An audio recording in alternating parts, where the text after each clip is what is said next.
Hola, ¿cómo están? Me alegro que estén nuevamente conectándose a este canal. No se olviden de seguirme en Instagram, de suscribirse acá en el canal de YouTube. Bueno, les cuento que traje para hoy. Vamos a continuar con una escritora latinoamericana que es una gran referencia en la crónica. Ella es periodista, escritora, editora y su nombre es Leila Guerriero. Es argentina y en el 2021 publicó en los nuevos cuadernos de Anagrama, que es una colección que viene, digamos, a ser un guiño a la primera colección de los 70s. El libro, que es una crónica, una larga crónica, había nacido como, en realidad, como una nota periodística para el diario El País, que es español, y terminó siendo un libro. Se llama La Otra Guerra, una historia del cementerio argentino en las Islas Malvinas. Es pequeño el libro, está todo como muy condensado y de todas maneras requiere de cierta concentración y de cierto interés por la temática. Ya que esta crónica hace referencia a las Malvinas, se me ocurrió que podíamos repasar un poquito nuestra historia, por lo menos esta etapa, que es la última dictadura cívico-militar. Si bien el país, nuestro país tuvo en total 6 golpes de Estado, al último se lo conoce o se lo asocia como terrorismo de Estado. El terror, la forma en que se aplicó tiene muchas características, pero me quiero concentrar en una de las lógicas que tenía que ver con la deshumanización que hacía la Junta Militar, la criminalización del adversario político que había sido construido, y de esa manera les resultaba más fácil esconder sus asesinatos sistemáticos detrás de la figura del desaparecido. Era una forma de adueñarse de la vida y también de la muerte de las víctimas, y borraban todo signo de las identidades, ya sea el nombre, la historia, pero principalmente también el vínculo entre el desaparecido y otros sujetos sociales, es decir, la posible transmisión de un legado. Bueno, no era casual que muchos de los perseguidos, de los desaparecidos, fueron dirigentes estudiantiles, gremiales, escritoras, políticos. Así se trataba a los cuerpos enemigos en esa época, así los trataba la Junta Militar, pero también hubo un amedrentamiento a toda la población, con mecanismos represivos como el encarcelamiento, el exilio forzado, la persecución, la prohibición, la censura, la vigilancia y fundamentalmente la puesta en marcha de los centros clandestinos de detención. El furgón de este estado terrorista fue la Guerra de Malvinas. Y la pregunta que me interesa que pensemos es, bueno, ¿por qué de entre todas las políticas posibles para generar consenso, el gobierno de facto eligió ocupar las islas? El gobierno militar, durante todo el periodo en el cual gobernó, ya venía haciendo uso de la simbología nacional, se apropiaba de esto, ¿no? Y de entre todos esos símbolos, la causa Malvina le fue funcional porque ya hacía un siglo y medio casi había despertado la causa más adhesiones que cualquier otra, y también en diversas posturas políticas. Apoyar Malvinas no implicaba necesariamente entonces un apoyo a los jefes militares. El 2 de abril, cuando la dictadura argentina desembarcó en Malvinas, hubo movilizaciones espontáneas y organizadas en diferentes lugares del país.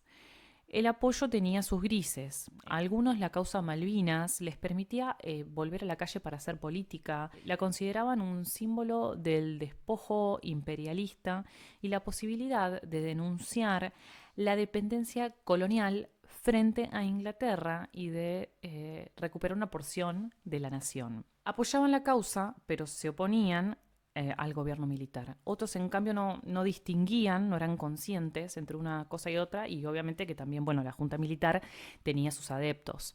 Así que podemos al menos pensar tres plazas distintas. Hubieron ese 2 de abril distintos carteles, como por ejemplo las Malvinas son argentinas, bien genérico, o también las Malvinas son de los trabajadores y no de los torturadores. Otro ejemplo de los carteles que llevaban las madres de Plaza de Mayo, como las Malvinas son argentinas, los desaparecidos también. La guerra de Malvinas, para pensar un poco los números, duró 74 días, entre el 2 de abril y el 14 de junio. Terminó un día después de que la selección nacional de fútbol perdiera en su debut en el Mundial de España. En ella murieron en total 649 soldados, 323 en el hundimiento del buque General Belgrano y 326 en combate en las islas, mientras que las caídas de los soldados británicos fueron en total de 255. Los heridos superaron los 1000 para el caso argentino y los 700 en el británico. Y más de 400 excombatientes argentinos se suicidaron después de que finalizara la guerra, hasta nuestros días. Vamos a ir más a esta crónica de Leila Guerriero, que es interesante porque ella reconstruye lo que la Junta Militar no notificó oficialmente al terminar la guerra. La historia de los caídos en las islas. Impacta su pregunta sobre por qué durante tantos años sus familiares no supieron nada sobre dónde estaban los cuerpos ni sobre el modo en que habían terminado sus vidas. Nos cuenta Leila que luego de que terminase la guerra, cuando el gobierno británico le consultó a la Junta Militar Argentina qué hacer con los cuerpos que seguían esparcidos en el campo de batalla, esta autorizó el entierro, pero se reservó el derecho a decidir sobre el traslado de los restos. No admitía el uso de la palabra repatriación, en tanto consideraba a las islas parte de su territorio. Leemos en La Otra Guerra. Así fue como el destino de cientos de cadáveres quedó reducido a un asunto semántico. No se repatria lo que está en suelo propio. Al comienzo del libro, y con pocas palabras, la autora nos cuenta la historia del oficial inglés Geoffrey Cardoso, enviado a las islas para ayudar en la posguerra, a quien el ejército inglés le ordenó armar un cementerio con los cuerpos de los soldados caídos. Les voy a leer una parte del libro donde ella cuenta, ¿no?, cómo hizo este oficial inglés esa tarea de crear un cementerio. Encontró un lugar en el istmo de Darwin, ejerciendo un oficio fúnebre para el que no tenía entrenamiento. Recogió cadáveres insepultos, exhumó los sepultados, revisó uniformes buscando documentos, carnets, placas identificatorias, los rastros de la identidad esquiva. Logró reunir 230 cuerpos, pero 122 de ellos, restos mudos, sin placas ni documentación, quedaron sin identificar. Los trasladó a todos al cementerio, los envolvió en 3 bolsas y en la última escribió con tinta indeleble el nombre del sitio donde habían sido encontrados. En las cruces de quienes no tenían nombre hizo grabar una leyenda: soldado argentino solo conocido por Dios.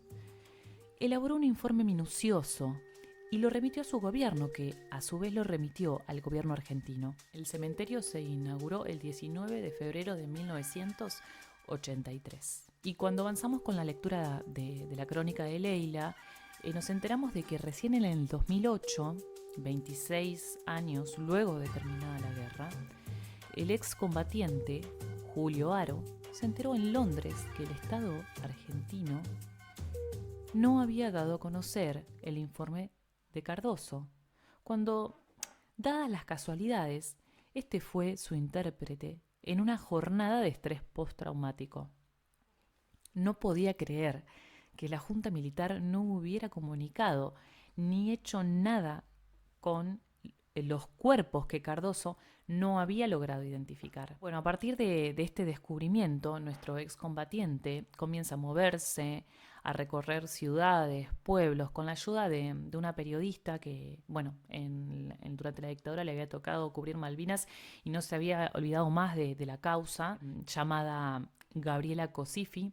Y entran también como personajes, al menos un par de instituciones que luchan, podemos pensar, esa otra guerra, la del sentido social que circula. Por un lado está el equipo Argentina de Antropología Forense, que existe desde 1984 y cuyo objetivo es aplicar la antropología forense a casos de violencia del Estado, violaciones de derechos humanos y delitos de lesa humanidad.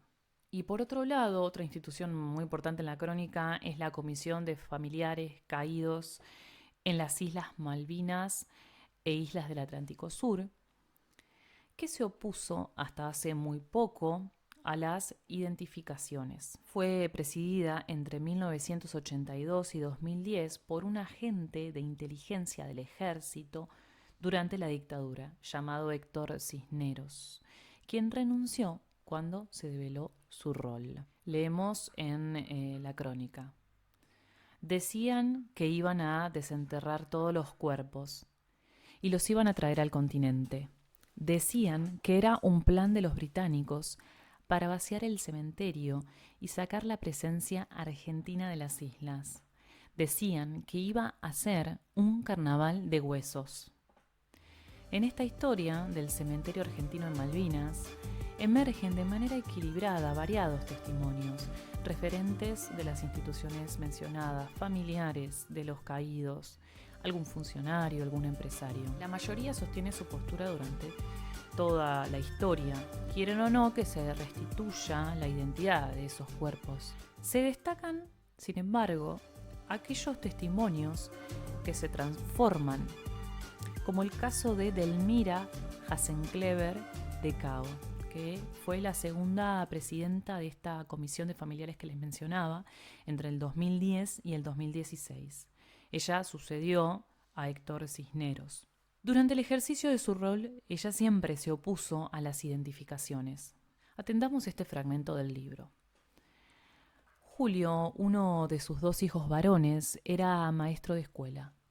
El 30 de marzo de 1982 había marchado a la Plaza de Mayo para unirse al reclamo de los gremios de ese día. 2 días después de la marcha vino y me dijo: mamá, están convocando a Malvinas, voy a ir. Y le dije: no podés, estás casado, vas a tener una hija. Y me dijo: yo no podría hablarle a mis alumnos de nuestros próceres de Belgrano y San Martín si dejo a mis compañeros ir solos a defender la patria. Leila se pregunta: ¿puede un maestro de 21 años que 2 días antes gritaba Galtieri hijo de puta, que se llevaba mal con su padre por considerarlo un capitalista explotador de obreros, despedirse con palabras de bronce? Y Delmira dice que sí, nos cuenta Leila. A ella, el ex combatiente, Walter Neira, le había contado que su hijo había muerto pulverizado por una bomba. Mucho tiempo después supo que esa versión, en la que había creído durante más de 30 años, era equivocada. Se enteró de la verdadera versión de la muerte de su hijo cuando otro excombatiente, al que también conocía, Esteban Tries, la relató en la televisión luego de la muerte de Walter. Ahí decide acompañar a su hija Viviana en el deseo de hacerse el ADN que pedía el equipo argentino de antropología forense, y los resultados dieron positivos. El cuerpo de su hijo había sido identificado. Como dijo la autora en una entrevista, El dato de esa muerte circuló como una fake news e hizo que una madre tome una decisión, la de oponerse a las identificaciones, basada en un dato errado. Este ejemplo nos obliga a preguntarnos qué condiciones existían en la sociedad para que las mentiras que hacía circular la Comisión de Familiares hayan sido creíbles, o para que los familiares reprimiesen su deseo de saber qué había sucedido con los cuerpos muertos de los soldados caídos en Malvinas. El terrorismo venía construyendo una cultura del miedo mediante la internalización del terror. Silenciaban a quienes pensaban diferente, incluyendo a la prensa, forzando al exilio, censurando e incluso matando.